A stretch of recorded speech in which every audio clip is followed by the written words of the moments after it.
سلام، من تاهام و اینجا کانال رفیقای حقوقی. امروز افتخار اینو داریم که در خدمت جناب دکتر کوروش استوار سنگری، عضو هیئت علمی مدرس دانشگاه و وکیل پایه دادگستری باشیم. امیدوارم قبل از اینکه این ویدیو رو ببینید و امیدوارم که به هیچ وجه این ویدیو رو از دست ندید، کانال من رو سابسکرایب کنید، لایک کنید و با حمایتاتون و معرفی به دوستاتون از من حمایت کنید. آقای دکتر سلام، مرسی که امروز افتخار دارید که ما بتونیم از صحبت‌ها و تجربیاتتون استفاده کنیم. اگه سلامی هست بفرمایید تا بریم سراغ. به نام خودم سلام عرض می‌کنم خدمت دوستان عزیز که این ویدیو رو می‌بینن و شما روی موفقیت در خدمتتون هستم. مرسی. آقای دکتر، دوست دارم با این سوال شروع بکنم که اصلا چی شد که به رشته حقوق علاقه‌مند شدین، این مسیر رو در واقع انتخاب کردید و چی چیزی اصلا بیشتر از همه براتون هیجان انگیز بود از همه اول؟ واقعیت اینه که من اتفاقی حقوق اومدم یعنی بی معنی انتخابی نبود. خب شاید دوستان شنونده و بیننده ندانن که من اساساً دیپلم فنی این ماشین افزار خوندم، ولی خب بعد از اینکه من در سال 58 دیپلم گرفتم دیگه سال دانشگاه نرفتم، رفتم سربازی و برگشتیم و بعدم مشغول به کار شدیم. ولی خب مطالعات اصطلاح بیرونی داشتم، به خصوص من در حوزه تاریخ بسیار علاقه‌مند بودم، تمام کتاب تاریخی می‌خوندم. بعدم رفتم سراغ یاد گرفتن زبان عربی و خلاصه در سال 66 یعنی اولین سالی که دانشگاه آزاد شیراز تأسیس شد، دانشگاه آزاد شیراز 4 رشته داشت. رشته ادبیات عرب، رشته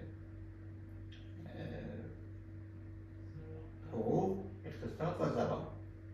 ما دفترچه رو پر کردیم، با دوستایی می‌خواستیم پستش بکنیم. گفت چی می‌خوای بگی؟ گفتم ادبیات عرب. گفت برای چی؟ گفتم حالا برای مسائل به اصطلاح معارف و اینا نزدیک‌تره. گفت چرا به حقوق؟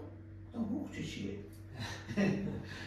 گفت که بالا می‌دونم اینه که میرن افسر نیروی انتظامی میشن چند درس به عنوان حقوق بخونن. عجب. بعد ما شانس زدیم حقوق. شانس زدیم حقوق و بالاخره قبول شدیم. خب میدونی که از اولین ورودی حقوق آزاد شیراز من هستم دیگه. بعد که آمدیم دیگه با این مباحث روبرو شدیم، بسیار علاقه‌مند شدیم و بعدم دیدم که آدم میتونه با یک تلاش متوسطی یا که آدم خودکشی هم بکنه برای خوندن، میتونه به اصطلاح خوب این درس رو بفهمه و پیشرفت بکنه. به این خاطر به تدریج شدیم جزء دانشجوی خوب رشته حقوق در دوره ارشد، دوره لیسانس، که واقعا همیشه من در اون دوره یا رتبه اول یا رتبه دوم بودم. اتفاقا رقیب من بدونی کی بود؟ آقای دکتر عرفانی که ایشون همزمان پزشکی هم میخوند. بعد همزمان پزشکی هم میخوند، برای میخوام من میشم رتبه دوم با اون در میکردم اول هم شدم. بله این کل ماجرایی است که ما به حقوق وارد شدیم. پس خیلی اتفاقی. بله اتفاقی. آره یه سوال دیگه هم که دارم که خودم برام سواله اینه که خیلی ها میگن مثلا رشته حقوق آدم رو منطقی میکنه یا بی‌احساس و سخت میکنه، یا اصلا برای که باید این رشته رو انتخاب بکنیم باید خیلی خوش باشیم. من میخوام فقط اینو بدونم که آیا مثلا یه دانشجوی حقوق اصلا حتما باید خیلی خوش باشه، نمیتونه به ادبیات، به هنر علاقه داشته باشه و در کنارش یه وکیل یا یه قاضی موفقم باشه؟ به نظر شما نظرتون چیه داره؟ ببینید در این که رشته حقوق یه رشته جدیه، یعنی شما با همه قواعد سر کار دارید که بحث الزام، بحث مجازات، بحث مانندینه تردیدی نیست. از سوی یه بخش زیادی از پدیده هایی که یک حقوقی باش برخورد میکنه پدیده‌های نامیمون جامعه است. یعنی شما فرض کنید موقعی که چه قاضی میشید چه وکیل میشید با دعوا سر کار خواهید داشت دیگه. دعوا هم رویات خاص خودش داره دیگه. و این نکته قراره که من بحث کنم، شاید دوستان رمان دون آرام رو خونده باشن. 6 جلدیه. ببین اصلا هر حرفه هر شغلی در شخصیت و رویات شخص تاثیر میذاره. در نتیجه طبیعی است که شما موقعی که با پدیده‌های جدی جامعه رو هستید این مقدار شخصیتتون هم اون لطافتش از دست میده. خب اتفاقا همین امر باعث میشه که کسانی که در حوزه هستن براشون این نیاز بیشتری باشه که به رمان، به موسیقی، به خنده، به اصطلاح تفریح بیشتر بپردازن که تعادلی ایجاد بشه میان اون جنبه‌های کارکردی حقوق و رفتار شخصی. در همین دنیا اینطوریه، میان شما در همین دنیا می‌بینید مثلا وکلا، قضات تیپ خاص لباس می‌پوشن، خیلی آزاد لباس می‌پوشن. بنابراین این جدیت که به نوعی همراه با اون خشکی رفتاره و خودش میآوره، ولی علاوه بر اون بحث شخصیت داره. شخصیت میبایسته خودش رو بسازه که مغلوب این شرایط نشه، به سمتی پیش بره که حالا با موسیقی یا با ادبیات، با ورزش و هر چیز دیگری این شخصیت تعدیل و تلطیف بشه. تعادلی بین شخصیت ایجاد کنه. مرسی.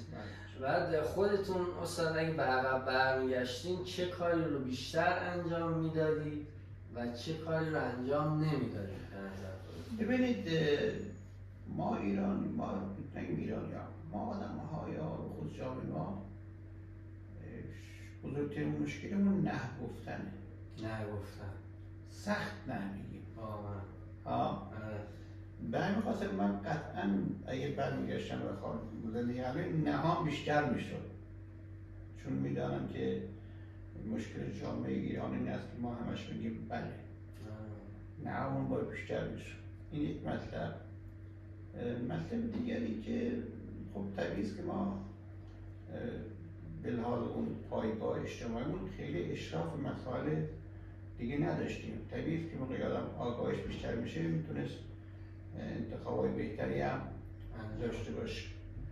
ولی در مجموع خدمت عرض میکنم من از تلاشی که در حقوق داشتم پشیمان نیستم و فکر میکنم برای جامعه تاثیر مثبت داشته. خیلی واقعا نظر من که خودم دانشجو خوندم 100% درسته. آقای دکتر یه خاطره اگه برامون از دوران دانشجوییتون یا حالا یه پرونده جالبی حالا تو دوران تدریس اینا بخوایم بگین چیه؟ خب یه خاطره که من زیاد زدم. ببینید من سالها اینجا مدیر گروه حقوق بودم. با دانشجوها رابطه بسیار خوبی داشتم و همین الان اکثر دوستان من دانشجوی سابق من هستن. من مثلا اردوگاه ایرانی شب میگم عروسیش من دعوت کردم و توشون رفتم و مانند این. و اما اگر بخوایم گزینشی بگیم در خصوص خاطرات احکام خدمت شما که حالا مقداری اون جنبه شادی هم داشته باشه، از کنم خدمت شما یک بار دیدم تو دفتر گروه نشسته بودم، بعد دیدم یک خانم سراسیمه آمد اتاق من و پشت سرش یک دانشجوی آمد که از این تیپایی بود که سیبیلای چخماقه بهش منچی داشت. و گفتم چطور خانم ایکس؟ سراسیمه گفت آقای استوار من هر جا میرم این پشت سر منه، میرم سرویس میرم نمیدونم کار میکنم اسکار اتوبوس اینها و این بگم نمیکنه. من برگشتم به این دانشجو گفتم پسر خوب چطور تو چی بله میکنی؟ خب دوستش دارم عاشقش. بعد این برگشت گفت که تو من دوست داری مورش بخیلی ببرم، من اصلا کنم از تو بدم میاد. بدم میاد و گفتم خانم حالا شما برید بیرون من صحبت بکنم تا بعد. بعد که رفت گفتم پسر خوب بگید بشین، گفت که بفهم. گفتم ببین یکی نمیشه شما به صرفی که کسی را دوست دارید دائم مزاحمش بشید، بعدم دوست داشتن یه طرفه نمیشه. این که میگه که من از تو خوشم نمیاد همینقدر کافی است که شما دیگه این ارتباط ادامه ندید و کنار که عرض میکنم دنبالشون نرید، برید راه کسی که شما رو میخواد. از این خاطر زیاد دارم. یا مثلا من مورد داشتم که دانشجوی دکتری آمده سراغ من که من براش بسیار احترام قائل هستم، از من خواست که از پسری براش خواستگاری کنم. نه بابا من خواستگاری هم کردم البته. بله خواستگاری هم کردم، ولی اون پسر قبول نکرد و این استدلال کرد من این بهانه‌اش بود یا چیز دیگری که نه مادرم کسی دیگه برام نفذایی گرفته. آره مامانش رو درجه یه بهونه آورد. بله ولی من برای خانم بسیار ازش قائل هستم. این کسی بود که برای خودش حق انتخاب قائل بود.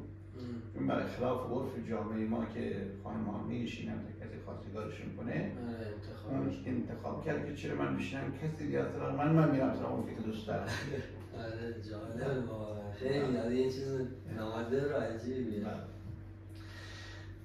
آقای دکتر یه چند تا سوالم در مورد حقوق اداری دوست دارم ازتون بپرسم، بعد دوباره دوستان هم در مورد باز همین مسائل دانشجو. اولی چی شد که خودتون بین رشته حقوق اداری رو انتخاب کردید؟ ببین انتخاب نکردم. ببین ما همین که میگم اتفاق. خب در موقعی که من لیسانس گرفتم اصلا در جنوب کشور ما ارشد حقوق نداشتیم. نداشتیم، چه دانشگاه دولت چه آزاد. نداشتیم. ما از تهران به پایین مثلا مقطع کارشناسی حقوق در کل کشور نداشتیم. خب حالا اینجا نکات کنم. ببینید یکی از خوشبختی های بنده و همه همدوره های من که در سال 66 وارد حقوق اینجا شدیم این بود که آقای دکتر امامی شد مدیر گروه ما. دکتر امامی خب استاد سرشناس دانشگاه شیراز فرانسه دکتر دولتی گرفته بود. فکر شما خودتون هم اون افتخار داشت که شد مدیر گروه ما. در این قضیه من چه در دوره لیسانس و دوره ارشد درس زیاد با ایشون پاس کردم. خب در سال 70 هم دانشگاه شیراز اولین واحدی بود در کشور که ارشد حقوق آورد. خب حقوق عمومی آورد. یعنی اونم به اتکا دکتر امامی که دکتر امامی حقوق عمومی خوانده بود. برای من از نظر حقوقی خب طبیعی است که تربیت شده دکتر امامی بودم دیگه. دکتر امامی هم واقعا حقوقدان به معنی واقعی کلمه است. حالا شما محضرش رو درک نکردید ولی اساساً جزء من همیشه میگم اساساً مجهول القدر است. این کسی قدرش رو ندونسته. خب من ارشدم استاد راهنما دکتر امامی بود. بعد که دیگه این ارشد تمام شد منم تدریس میکردم در همین دانشگاه آزاد با استادم یاد داشتیم به فکر افتاده بشیم اداری بنویسیم. حالا چرا اداری نوشتیم؟ چون هم درس دادم هم استاد که از قبل درس داشت دست نوشته‌هایی داشت. این باعث شد که ما دیدیم که این دست نوشته‌های ما قابل تبدیل شدن به کتاب حقوقی دارد. مضاف این که تا اون مقطع ما حقوق داریم سال 86 پرورش شد. تا اون مقطع تمام کتاب‌های حقوق داری که بود ایران یا ما قبل از انقلاب که به نوعی بازنگری شده بود یا کلیگویی بود. یا چی بود؟ کلیگو بود. به همین خاطر ما آمدیم چیکار کردیم؟ ما آمدیم این رو بروزش کردیم. یعنی آمدیم مسائل حقوق اداری ایران رو بروز کردیم و قابل فهم کردیم. چرا میگم قابل فهم؟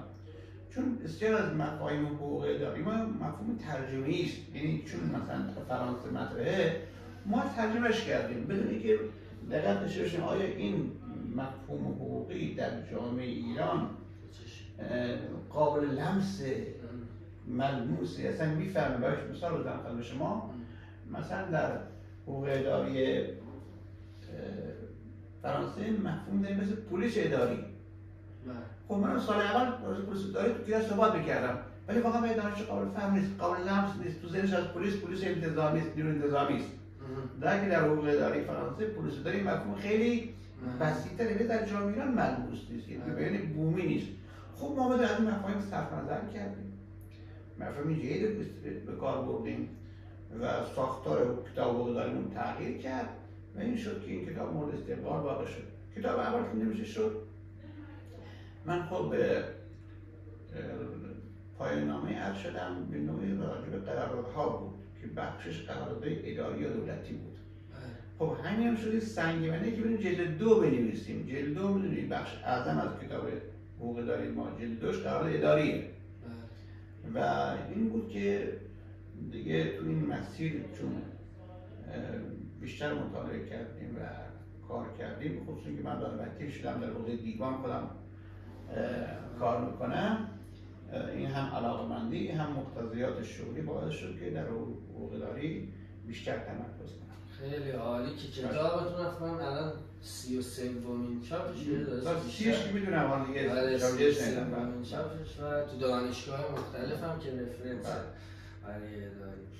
آیا دکتر اگه بخواید خودتون حقوق اداری ایران و با کشورهای دیگه یه مقایسه بکنید، به نظرتون تفاوت اصلیش چی میتونه باشه؟ خوبه. ببینید ما مشکلمون این است که این مشکلات ملموسش کنن. مثلا شما در حقوق مدنی، حقوق تجارت، حقوق جزا یک قانون مادر دارید. دانشجو مثلا موقعی که ترم 1 میره مدنی 1 میگیره میگن قانون مدنی بخون. این قانون مدنی تا ترم 8 به دردش میخوره. تو حقوق اداری نداریم. حقوق اداری ما قانون عام نداریم. در حال اتفاقا من همین هفته پیش مقاله داشتم میخوندم، شاید در 15 کشور در دنیا هست که اینا قانون عام اداری دارن. این شبیه ما میگیم قانون مدنی، قانون تجارت، اون قانون عام اداری دارن. خب همین یک از نقایص یا یک از مشکلات بنیادی حقوق اداری ایران این است که فاقد قانون مبنایی و قانون عام اداری است. موقعی که شما این قانون عام اداری ندارید، برای مشخص اون شاهد بندی نظام اداریتون هنوز شکل نگرفته و این مشکلات خاص خودش داره. هرچند خب بالاخره ما اگر بخوایم مقایسه بکنیم، حالا که نباید خودمون با بعضی کشور مقایسه بکنیم، ولی مثلا تو حوزه مثلا خاورمیانه یا حوزه خلیج ما وضعمون بد نیست. من میدونم مثلا فرض فرمایید که در دوره جمهوریت افغانستان خب سازمان ملل میخواست برای اینها کار بکنه یا نهاد بین‌المللی میخواستن کار بکنن، در موردی از حقوقدانای ایرانی مشورت گرفتن که برای اونها برن قانون بنویسن. اما خب معلومه که این حقوقدان ایرانی در حوزه عمومی هیچ جایگاهی دارن که سازمان ملل میاد از اینها کمک میگیرد که برود برای نظام افغانستان که میخواست اون موقع قانون گذاری بکنه، نظام فعلی که اساسا یه مقوله دیگری است، برای اونها کمکش میکنن. خیلی پس تفاوت اصلیش به نظرتون همین نبود یه قانون عامه. بله، این روز زمین شیرازه موقعی وجود نداره، خیلی از مفاهیم و آثار بجا مشکل میشه. و آیا دکتر به نظرتون چه ویژگی باعث میشه که یه دانشجویی که دانشجو حقوق اداری یا کسی به حقوق عمومی و اداری علاقه داره بتونه تو آینده یه مدیر موفق یا یه مشاور حقوقی کارآمد باشه؟ به نظرتون چه ویژگی؟ حالا مدیر موفقش بودن که در حوزه درس‌بان نیست، اما به نظر من آینده از نظر مشاور از آن عمومیه. چرا عرض میکنم؟ چون موضوعات خصوصی خب ما در کشورمون سالها به شکل دانشگاهی تدریس شده، کار شده و عملا فکر میکردم که موضوعات جامعه مثلا خصوصی یا جزاست، پرونده یا مثلا نکاح یا قرارداد یا قتل یا سرقت مانند اینه. ولی ما حداقل 40 سال گذشته میبینیم که موضوعات پرونده های عمومی به شکل تصاعدی داره رشد میکنه. یعنی همه یاد گرفتن که برن شهرداری پرونده بهشون نمیدن، ماده 100 صادر میشه، یه مرجعی هست میتونن برن تحت دعوا کنن. خب به همین خاطر به نظر من دوستانی که در حوزه عمومی میخوان بیان متخصص بشن، اولا لازمش اینه که مطالعات فراحقوقی داشته باشن. این مقدار جامعه شناسی بدانن، تاریخ بدانن، سیاست بدانن، اینا لازمه. از سوی دیگه چون حوزه عمومی موضوعاتش بسیار متنوع، نیاز به مطالعه پیگیری مستمر دارد. ببین من الان تقریبا هیچ هفته نیست که من مثلا به آراء دیوان رجوع نکنم ببینم آخرین رأیی که دیوان داره چیه. خب من چیزی که من همه حفظ کردم در خاطرم چیزی میماند که آره شنیدم فلان رأیم دیوان صادر شده در زمانی که مبتلا به آدم بهش مراجعه کنه. برخلاف مثلا حقوق مدنی ما که قانون مدنی ما دیگه 90 ساله و این ثابته، در حوزه عمومی چون قوانین و رویه دائم داره تغییر میکنه، نیاز به روز بودن خیلی وحشتناک. از مطالعه و به روز نگه داشتن خودم خیلی. حالا استاد به نظر شما تفاوت اصلی بین دانشجوهای قبل و الان و اصلا نظام آموزشی که قبلا بود و الان حاکمه به نظرتون چیه؟ ببینید تفاوت در نفس دانشجو نیست. یعنی من معتقدم که دانشجوی همین الان که من ممکنه از نظر علمی معتقدشون ضعیفه، از نظر استعداد ذهنی و شخصیتی چیزی کم نداره. مشکل ما در این ساختاری که ایجاد کردیم و موجب تنزل وضع علمی میشه. یعنی چی؟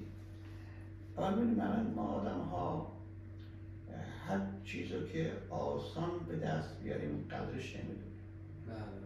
مثلا باشه در کنکور ول میکنید طبیعی خب کاری نداره که من ثبت کنم شما داشته بود این نیاز بیش مطالعه هیچ چیزی پیشینی نداره. خب همین باعث میشه که حالا خود این رشته براش بی‌ارزشی کم ارزش باشه و بعد فکر کنی که خب در این مسئله هم نیاز به تلاش و خواندن بیشتر نمی‌کنه. ببین به شما مثال بزنم، شما در مقطع لیسانس هستید اما مثلا ما در مقطع دکترا با این فاجعه روبرو هستیم. گاهی موقع مثلا این دانشجویی آمده در مقطع دکترا نشست تو کلاس و در نوشته 4 کتاب نخونده.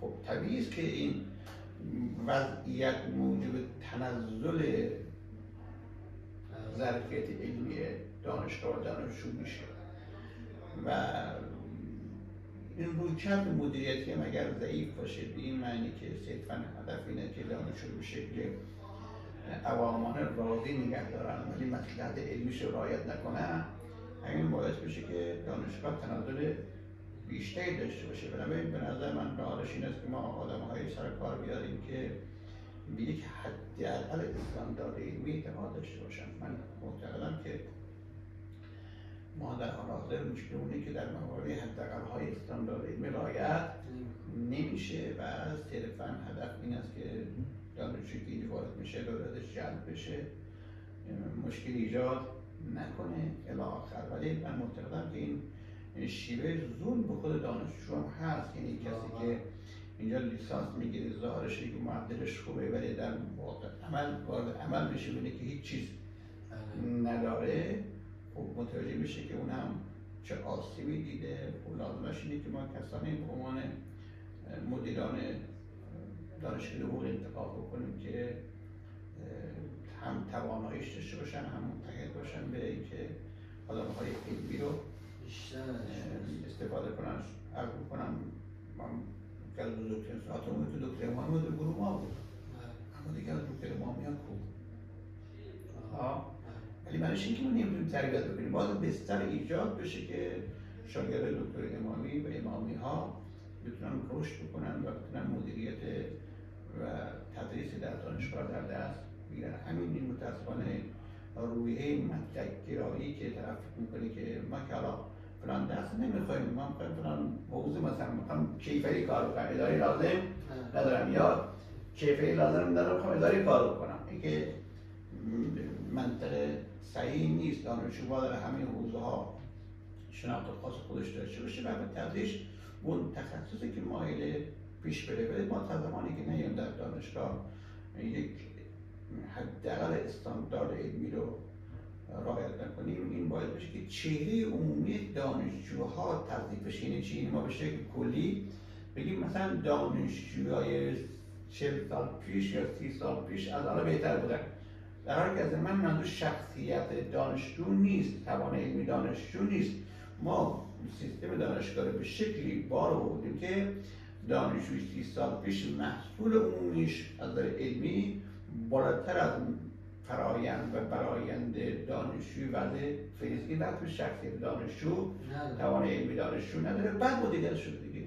اون بستری هم که فراهم شده واقعا خیلی مثلا دانشگاه خیلی نبود تمام کلاس باشه، دانشگاه با دائم سمینارها و پروانه‌های علمی آدم‌های معتبر وجود داشته باشه. شاید ندونید من سالها آرزو داشتم در اینجا تونستم در سال 88 مرحوم کاتوزیان رو دعوت کنم شیراز. واقعا؟ بله. باید که من از زمانی که حقوق آرزوش داشتم توی سال 88 تونستم اینو چیکار کنم؟ باور کنم همین که دانشجو کاتوزیان رو ببینیم چقدر از پشت شخصیت موثره. واقعا خیلی آره دکتر، منم آخه یه سوالی الان برام پیش اومد، همین که مثلا شما که دیگه به هر حال خودتون یه استاد برجسته هستید و کلی رزومه مختلف دارید و خواستم ببینم که واقعا پس مهمه که دانشجوها یه بستری براشون باشه که بتونن کارهای عملی بیشتری انجام بدن، یه سری کارگاه‌های علمی براشون بودن، نه که خودشون بخوان دنبالش باشن. واقعا خود دانشگاه یاره برای یه سری چیزا دیگه ملزومه بعضی رشته‌ها هست واقعا. و دکتر خودتون اگه بخوایم بگیم بزرگترین درسی که از تدریس کردن و کارهای حقوقی تو این همه سال گرفتین خودتون به نظرتون چیه؟ به نظر من ما خیلی زود قضاوت میکنیم. من به تدریج هم درس گرفتم، هم دارم خودم رو تربیت میکنم که قضاوت نکنم. چرا قضاوت نمیکنم؟ چون بسیاری از موارد ما بر اساس یک رفتار ظاهری قضاوت میکنیم در حالی که نمیدانیم در پشت این رفتار ظاهری چه دردها، چه مشکلات، چه مسائلی وجود دارد که ما بدون دانستن این موضوع اراده نسبت دیگران قضاوت میکنیم. این یک مطلب دیگه به نظر مثلا باید یاد بگیریم که قضاوت نکنیم. چرا میکنم؟ چون واقعا من مثال رو دارم برای شما، من برای خودم چه شأن شخصیتی باید قائل باشم که مثلا شما قضاوت کنم؟ چرا باید قضاوت کنم؟ من با شما در شخصیت انسانی یک ردیف هست. چرا باید بخوام اجازه بدم مثلا شما قضاوت کنم و به شما نمره ارزشی بدم، شما را خوب یا بد جلوه بدم؟ چرا؟ این باید تربیت بشه. این تربیت حالا من معتقدم که ما تربیت رو دو منظر باید نگاش کنیم. چون بعد موقع به دانشجو میگیم فلان کار چرا کردیم، میگه همینطور بار اومدیم. من میگم ببینید این حرف تا زمان قابل قبوله که نسبت به این نقیصه اطلاع نداریم. از زمانی که آدم میفهمه که این مشکل داره که نباید بگه بار آمدیم، باید سعی کنه روی خودش کار کنه، خودش اصلاح کنه، خودش تربیت بکنه که اون به اصطلاح رفتار ناپسند یا ناممون ادامه ندهد. نمیتونه همش ما بی بهانه بریم نه یادمون ندادن بار اومدیم بله قبوله بخش قبول دارم. ولی تا زمانی که فهمیدید به خاطر یاد ندادن و بار آمدن این ضعف ها داریم، خود ما باید در جهت رفع این ضعف کار کنیم. من با اجازه کلاس دارم اگه براتون مقبوله. چشم. من پس سوال آخر ازتون میپرسم که انشاءالله شما هم به کارتون برسین. خیلی ممنون که وقتتون گذاشتین. در آخر اگه بخوایم یه توصیه برای دانشجوهای حقوق یه توصیه بگید چیه که تو مسیر توصیه که من اخلاق نمی کنم، چون معتقدم که بازم هم عرض کردم جلسه قبل که آدم باید بدونه که با دیگران هم سطح و ما در مقابل نیستیم که دیگر توصیه اخلاق کنیم. اما در توصیه علمی و کاربردی من همون گونه که عرض کردم پیشنهادم این است که مطالعات شما محدود به اندوخته‌های کلاس نباشد. این یک مطلب و سعی کنید در هر حوزه‌ای چندی کتاب بخونید. نکته دوم این است که خواندن رویه‌ها، آرا خیلی در فهم حقوق موثره. تنها به خود توری بسنده نکنید. پرونده خوانی، رای خوانی بسیار موثره و نکته آخر این است که سعی کنید که به مسیر مطالعه و تلاش علمی خودتون به سمت ببرید که حتما توی حوزه متخصص بشید.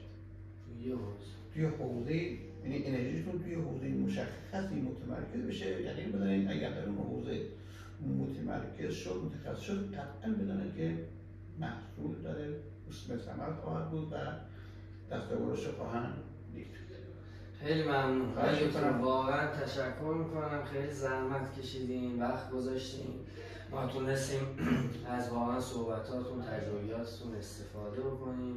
انشالله که بیشتر بتونیم از این تجربیات خیلی بیشتر استفاده کنیم و استادای بیشتری مثل شما واقعا تو دانشگاه بتونن واقعا داشته باشن و ازشون استفاده بکنن.